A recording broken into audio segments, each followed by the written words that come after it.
આ જીવને મુક્તિ કેમ મળે? આ જીવને મોક્ષ કેમ મળે? શાંતિ કેમ મળે? આનંદ કેમ મળે?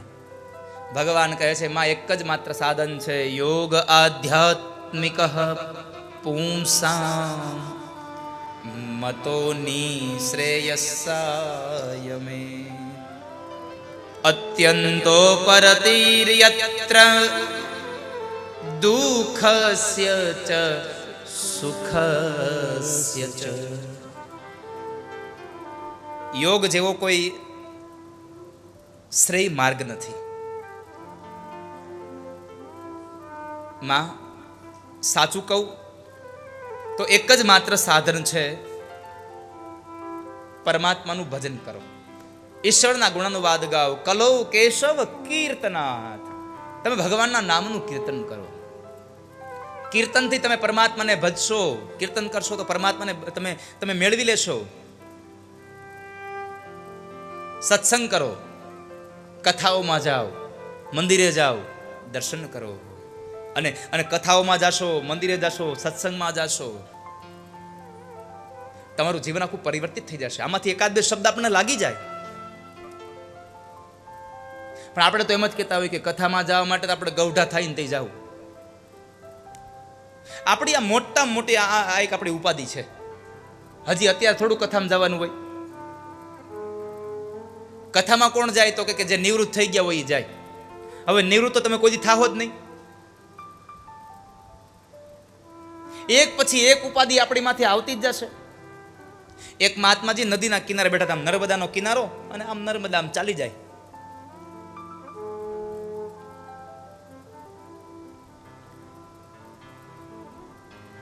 મહાત્માજી આમ આમ આમ નજર કરે, આમ એ નર્મદાનું નીર જે બાજુથી આવે છે ને એ બાજુ આમ આમ હાથ રાખી નેજવા રાખી નજર કરે, વારંવાર જોયા કરે, વારંવાર જોયા કરે. એક માણસથી પસાર થયો, એક વાર, બે વાર, ત્રણ વાર, આવું 4-5 દિવસ ચાલ્યું. ઓલા મહાત્માજી એક જ વસ્તુ કર્યા કરે, આમ જોયા કરે. ઓલો માણસે પ્રશ્ન કર્યો, મહારાજ કઈ ખોવાઈ ગયું છે, કઈ ગોતો છો? ના ના. તો પછી તમે અહીંયા કેમ બેઠા છો? તો કહે છે મારે સામે કિનારે જવું છે એટલા માટે. મારે સામે કિનારે જવું છે એટલા માટે હું અહીંયા બેઠો છું. અરે તો પછી નાવમાં બેસીને જતા રહ્યો ને. શા માટે તમે અહીં બેઠા રહ્યો છો? નાવમાં બેસીને જતા રહ્યો તો પછી કોની રાહ જોવો છો? તો કહે છે હું રાહ જોઉં છું આ પાણી પૂરું થઈ જાય ને તો પછી ઓલા કિનારે વયો જાવ. પાણી આમ વયું જાય તો હું સામે કિનારે વયો જાઉં.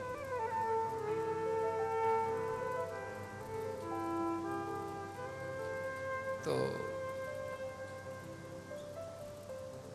ઓલો માણસ હસવા લાગ્યો. માણસ એટલો હસ્યો કે તમે મૂર્ખા જેવી વાતો શું કરો છો? આ પાણી કોઈ દી આમ જાય, પૂરું થાય, અને પાણી પૂરું થાય ને તમારી જિંદગી પૂરી થઈ જાય. મહારાજે બહુ સુંદર વાત કરી. ભાઈ મારે એ જ કહેવું છે કે તમે બધા એમ કહો છો કે આપણે નિવૃત્ત થવું ને તો એ ભક્તિ કરશું, નિવૃત્ત થવું ત્યારે ભક્તિ કરશું, અને તમે કોઈ દી નિવૃત્ત થવા નથી ને તમારી જિંદગી આમનામ વહી જશે. એના કરતાં અત્યારે ભગવાનનું ભજન કરી લો ને. છોકરાઓને ભણાવવા, છોકરાઓને ધંધે લગાડવા, એને પરણાવવા, એના છોકરાઓને રમાડવા, એને કામમાં મદદ કરવી, આ એકેય પ્રકારની પ્રવૃત્તિમાંથી તમે નિવૃત્ત નહીં થાવ.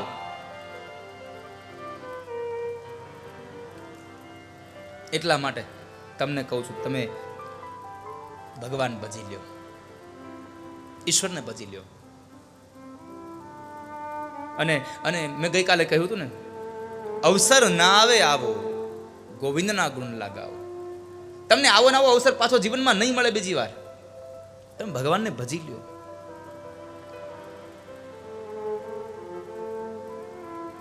ભાગવતમાં તમે નજર કરો, 2 પાત્રો એવા છે, એક ધ્રુવ અને એક પ્રહલાદ. બાળપણમાં ભગવાનને ભજ્યા એટલે મને કહેવું ગમે છે વાલા. जहाँ सत्संग होता है वहाँ पे नित्य जाओ तुम, वहाँ पे नित्य जाओ तुम. सत्संग होता है वहाँ पे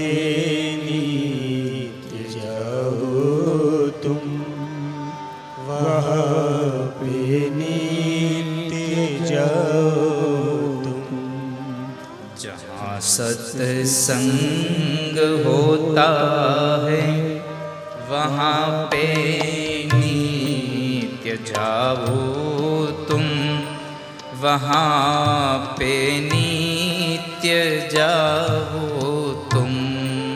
जहाँ सत्संग होता है वहाँ पे नित्य जाओ तुम, वहाँ पे नित्य जाओ तुम।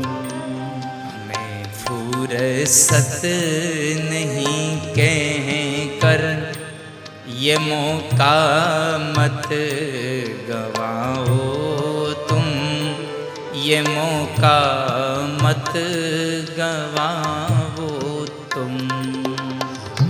फुर्सत नहीं कह कर ये मौका मत गवाओ तुम, ये मौका मत गवाओ तुम।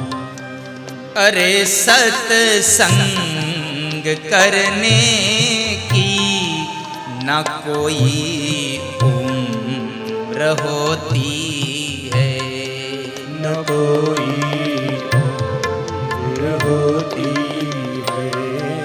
अमर यह दीप है इसकी न बुझती ज्योत होती है, न बुझती ज्योत होती है। इस ज्योति में जीवन की सदा ज्योति जलाओ तुम, ये मौका मत गवाओ तुम। सत्संग होता है वहाँ पे नित्य जाओ तुम, वहाँ पे नित्य जाओ तुम। जरा ये अनुभव कर देखो कि क्या बदलाव आता है, कि क्या बदलाव आता है। कपट सब दूर होते हैं, हृदय निर्मल हो जाता है, हृदय निर्मल हो जाता है। इन सत्संगियों के संग सदा जीवन बिताओ तुम, ये मौका मत गवाओ तुम। सत्संग होता है वहाँ पे नित्य जाओ तुम, वहाँ पे नित्य जाओ तुम। फुर्सत नहीं कह कर ये मौका मत गवाओ तुम, ये मौका मत गवाओ तुम। फुर्सत नहीं कह कर ये मौका मत गवाओ तुम, ये मौका मत गवाओ तुम।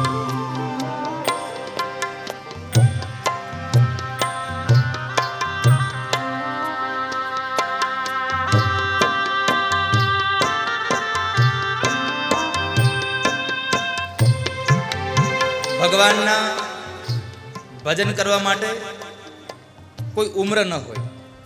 અહીંયા બતાવ્યું ઉંમર કોઈ એવી હોતી જ નથી કે જે તમારે ભગવાન પાસે જવા માટે નક્કી કરવી પડે. सत्संग करने की ना कोई उम्र होती है, अमर यह दीप है, सदा जलती उसकी ज्योत होती है। પણ તમે જ્યારે સત્સંગમાં જાઓ ત્યારે તમારે એક વાત યાદ રાખવી. મેં ગઈકાલે કહ્યું હતું, સાવધાન તયા શૃણુ. તમારું મન એકાગ્ર કરી અને તમારે બેસવું. અંતિમ ચરણ બહુ સુંદર લખ્યું છે. करके एकाग्र तुम मन को ये सत्संग तुम सुनना. ये सत्संग तुम सुनना. सुन के सत्संग भावो को सुनहरे फूल तुम सुनना. सुनहरे फूल तुम चुनना. इसी संसार सागर में सदा गोते लगाओ तुम. ये मौका मत गवाओ तुम.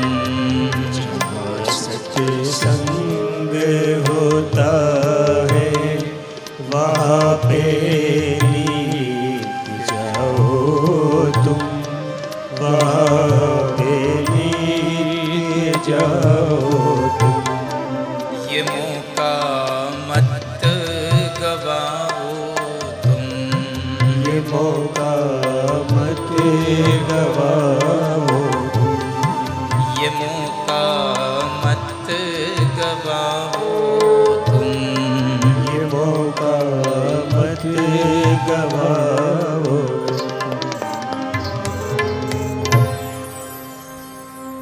માં,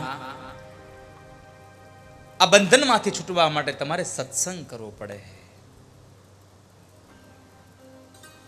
સંતોનો સંગ કરજો, સત્સંગ કરજો.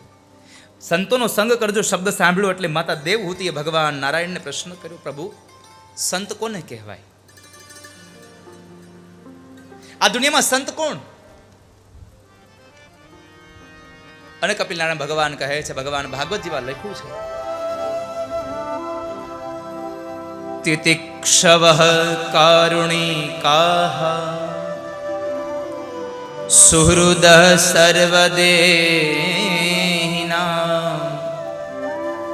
અજાતશત્રવઃ શાન્તા સાધવઃ સાધુભૂષણાં. માં, સાધુનો એકમાત્ર ભૂષણ છે તિતિક્ષવઃ કારુણિકાઃ. જેની અંદર તિતિક્ષા હોય એ સંત. તિતિક્ષા એટલે શું? પ્રતિકારનું સામર્થ્ય સમાયેલું હોય છતાં પણ એ સહન કરે, એ સાધુ છે. કોઈ એની સાથે અન્યાય કરે છતાં પણ એ અન્યાયને સહન કરે, નહીં તો એને તાકાત છે જવાબ આપી દેવાની, પોતામાં તાકાત સમાયેલી હોય છતાં પણ એ સહન કર્યા કરે. એ તિતિક્ષવઃ કારુણિકાઃ સુહૃદઃ સર્વદેહિનાં. પોતાની સહન કરવાની જે તાકાત છે, જે સહન કરવાની શક્તિ છે, એ જ પોતાની, એ જ સાધુનું મૂળ લક્ષણ છે. સાધવઃ સાધુ ભૂષણ. એ પોતાનું મૂળ એનો સ્વભાવ છે, એ સાધુ છે. બધા જ જીવોની અંદર સંભાવ દાખે એ સાધુ છે આ દુનિયામાં. માટે તમે હરિના નામ, ઈશ્વરના નામનો મહિમા ગાઓ. જેની અંદર કરુણા છે, જેની આંખમાં કરુણા છે. ભગવાન શિવની આંખમાં કરુણા છે, નહીં તો એ સંહારના દેવ છે. 3 દેવતાઓને અલગ અલગ કામ સોંપ્યા છે. બ્રહ્માને ઉત્પત્તિનું, નારાયણને પાલનનું અને શિવને સંહારનું. સંહારનું કામ ભગવાન શિવનું છે, છતાં પણ જુઓ એને એને એને એને શું કહ્યું? કરુણા અવતાર છે. કર્પૂર ગૌરમ કરુણાવતારમ. કર્પૂર ગૌરમ કરુણાવતારમ. કરુણ અવતાર છે ભગવાનનો. કરુણા અવતાર. પરમાત્મા કરુણ અવતાર છે. નક લખવું જોઈએ ને, કર્પૂર ગૌરમ ક્રોધાવતારમ ભગવાનને ક્રોધ આવે ન લખવું જોઈએ, પણ એને ન લખવું. ક્રોધાવતાર નહીં, કર્પૂર ગૌરમ કરુણા અવતારમ. ભગવાન કરુણાનો અવતાર છે. જે સંતની અંદર, જે માણસની દ્રષ્ટિમાં કરુણા ભરી છે એ સાધુ છે. માં સાધુનો સંગ કરજો. ત્યારબાદ ભગવાને સાંખ્ય શાસ્ત્રનો ઉપદેશ આપી અને અંતે ભગવાન એટલું કહ્યા કે માં આ શરીરમાં મોહ ન પામશો, કારણ આ શરીર તો પંચ મહાભૂતનું બનેલું છે અને આની ઉપર આ ચામડીનું પડ ચડાવેલું છે, બાકી તો અંદર તો હાડકા, રુધિર અને માંસ જ ભર્યા છે, માટે તમે આમાં મોહ ન પામશો. આટલું કહી માને ઉપદેશ આપી ભગવાન ગંગા સાગરની યાત્રા માટે નીકળી જાય છે. કપિલ નારાયણ ભગવાન ગંગા અને સાગરનું જ્યાં મિલન થાય ત્યાં આગળ આવી અને ભગવાન ઊભા રહ્યા, ત્યાં આશ્રમ બાંધી અને ઉપદેશ આપે છે. આ બાજુ માં દેવહૂતિ ભગવાનના વિયોગની અંદર રડ્યા છે. રડતા રડતા પોતાને જે જ્ઞાન હતું એ જ્ઞાનને ક્રિયા પ્રમાણે બનાવી અને યોગ માર્ગની અંદર માતા દેવહૂતિએ પોતાનો પ્રાણ ત્યાગ કર્યો અને જે જગ્યાએ માએ પોતાનો દેહ છોડ્યો અને માને સિદ્ધિ મળી એટલે એ જગ્યાનું નામ પડ્યું સિદ્ધપુર. બિંદુ સરોવરના કિનારે સિદ્ધપુરની અંદર જો કોઈ પણ દીકરો પોતાની માતાનું શ્રાદ્ધ કરવા જાય તો ભગવાન કપિલ નારાયણ એની માતાને મુક્તિ આપે છે, એવી વાત બતાવી અને છેલ્લે આ તૃતીય સ્કંદ વિશ્રામ કર્યો. ચતુર્થ સ્કંદની કથાનો પ્રારંભ થાય અને ચતુર્થ સ્કંદની કથામાં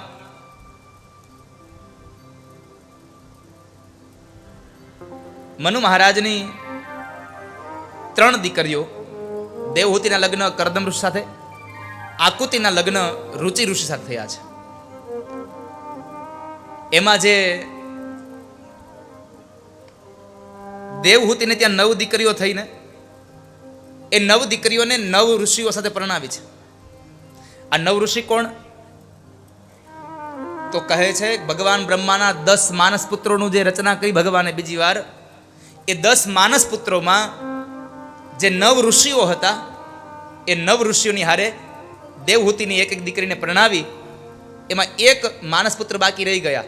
આમ દુનિયામાં ભ્રમણ કરવા માટે નીકળ્યા ને, એમાં વાહેથી 9ના લગ્ન થઈ ગયા, એક રહી ગયા, એ દેવર્ષિ નારદ. નારદના લગ્ન ન થયા, 9 ઋષિઓના લગ્ન થયા માનસ પુત્રોના, અને એ દેવહૂતિના 9 દીકરીઓની સાથે લગ્ન થયા. એમાં એક અત્રિ નામના ઋષિ સાથે અનસુયાના લગ્ન થયા અને અનસુયા અને અત્રિને ત્યાં સ્વયં ભગવાન નારાયણ દત્તાત્રેય તરીકે પ્રગટ થયા. બોલીએ દત્તાત્રેય ભગવાન કી જય. ભગવાન દત્તાત્રેયનું પ્રાગટ થયું, ગુરુઓનો મહિમા બતાવવા માટે થઈ અને દત્તાત્રેય ભગવાનનું પ્રાગટ થયું, એ કથા બતાવી. ત્યારબાદ મનુ મહારાજની 3જી દીકરીનું નામ છે પ્રસૂતિ. પ્રસૂતિના લગ્ન દક્ષ પ્રજાપતિ સાથે થયા અને દક્ષ પ્રજાપતિને ત્યાં જે 16 કન્યાઓ હતી એમાંની 13 કન્યાઓ એણે ધર્મને આપી છે, 1 કન્યા એણે પિતૃગણને, 1 કન્યા અગ્નિને અને 1 કન્યા જે હતી એમાંની 16મી કન્યા સતી, અને એ સતી સ્વયં ભગવાન શિવને પરણ્યા. અને એ શિવને પરણેલી સતી પોતાના પિતાશ્રીને ઘરે આવી અને અગ્નિમાં પોતાનો દેહનો ત્યાગ કર્યો.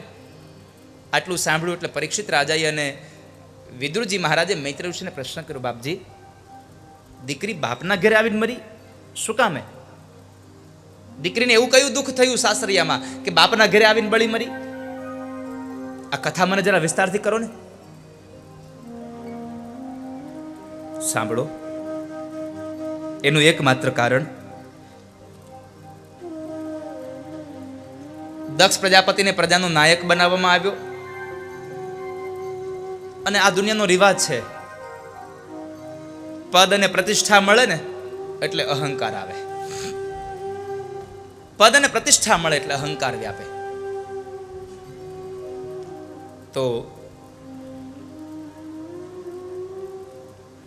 બન્યું એવું કે પ્રજાનો નાયક બન્યો અને જ્યારે સભા ભરાણી, ભગવાન શિવ સભામાં બેઠા છે ગણોની સાથે, અનેક દેવતાઓ બેઠા છે, બ્રહ્માજી બેઠા છે, અને દક્ષનો પ્રવેશ થયો.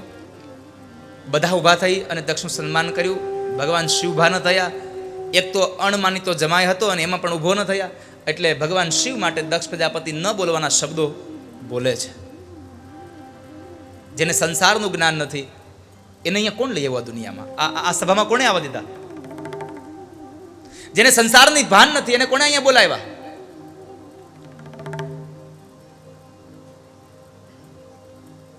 કોનો આદર અને સત્કાર કરવો એની ખબર નથી, એને કોણ લઈ આવ્યો અહીંયા?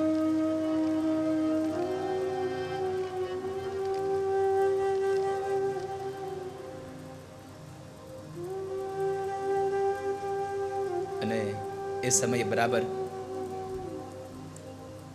દક્ષ પ્રજાપતિનું ઘમંડ વધ્યું, ભગવાન શિવનું એને અપમાન કર્યું.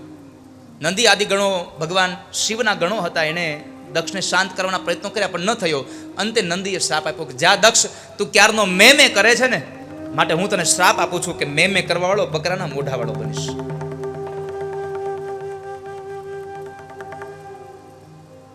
ભગવાન દક્ષની સભામાંથી નંદી આદિ ગણોને લઈ અને નીકળી ગયા, કૈલાસમાં આવ્યા.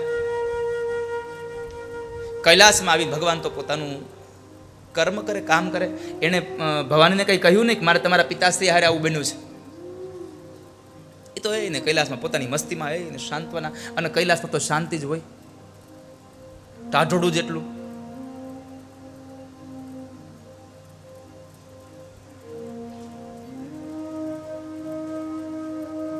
ઠંડક જ એટલી. કિરીટભાઈ, કૈલાસમાં આવું છે?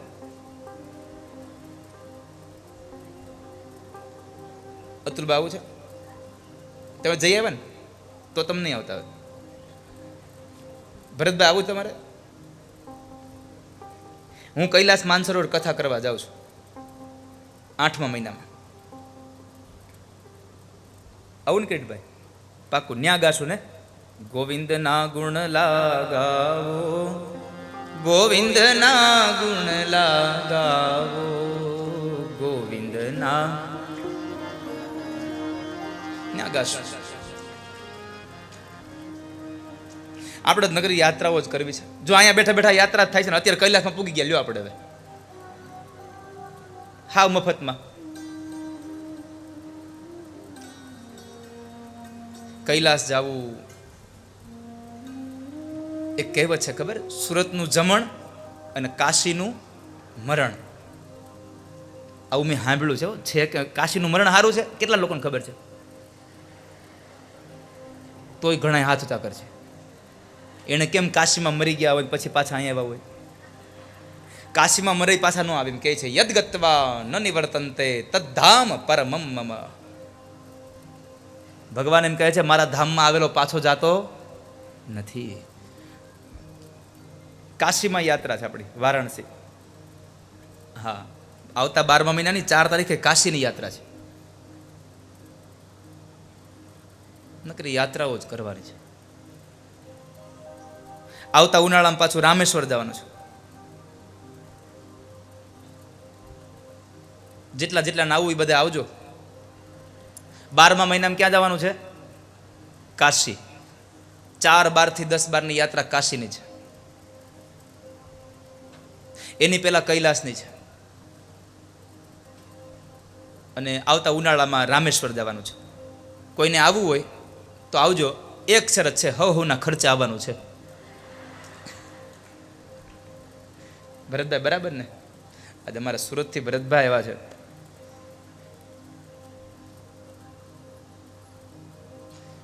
એટલે તમે તમારા ખર્ચે આવવાની છૂટ છે.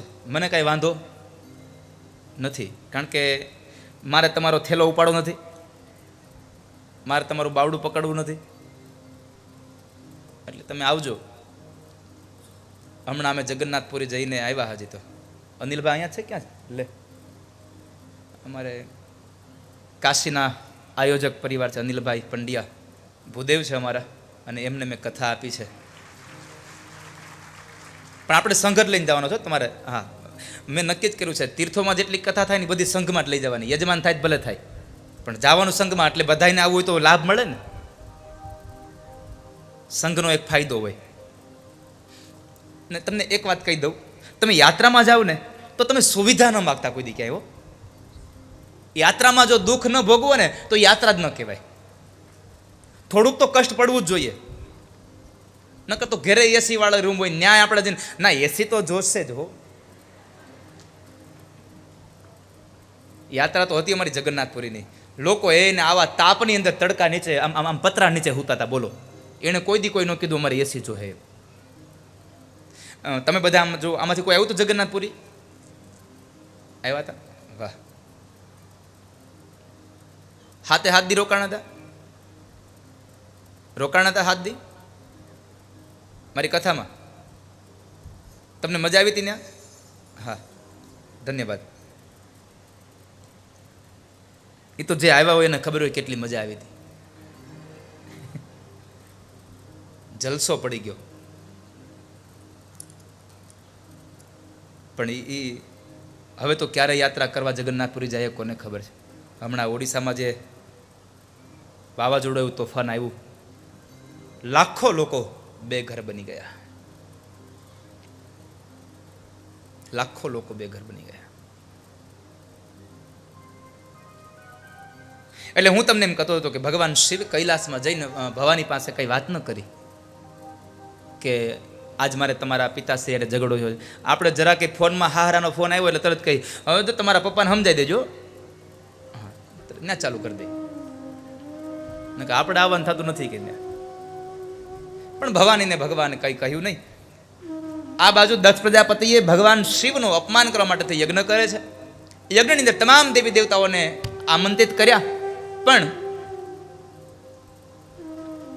પોતાના જમાઈ અને દીકરીને આમંત્રણ ના આપ્યું. જમાઈને દીકરીને આમંત્રણ ના આપ્યું. તો યજ્ઞનો દિવસ આવ્યો, બધા દેવતાઓ વિમાન લઈને જાય. ભવાની નજર પડી, ભગવાન શિવ કથા કરે, ભવાની સાંભળે. પણ ભવાનીએ પ્રશ્ન કર્યો, પ્રભુ આ બધા દેવતાઓ ક્યાં જાય છે? આજે કઈ ધર્મસભા છે? ના ભવાની. તો પછી આ બધા ક્યાં જાય છે? એ તમારા પિતાશ્રીના ઘરે જાય છે. મારા પિતાશ્રીના ઘરે શું કામ? તો કહે છે ત્યાં આજે યજ્ઞ છે, એટલે યજ્ઞનો ભાગ લેવા માટે જાય છે દેવતાઓ. ભવાનીને તો આમ ધ્રાસકો પડ્યો, મારા બાપની ઘરે યજ્ઞ, મને ખબર નહીં.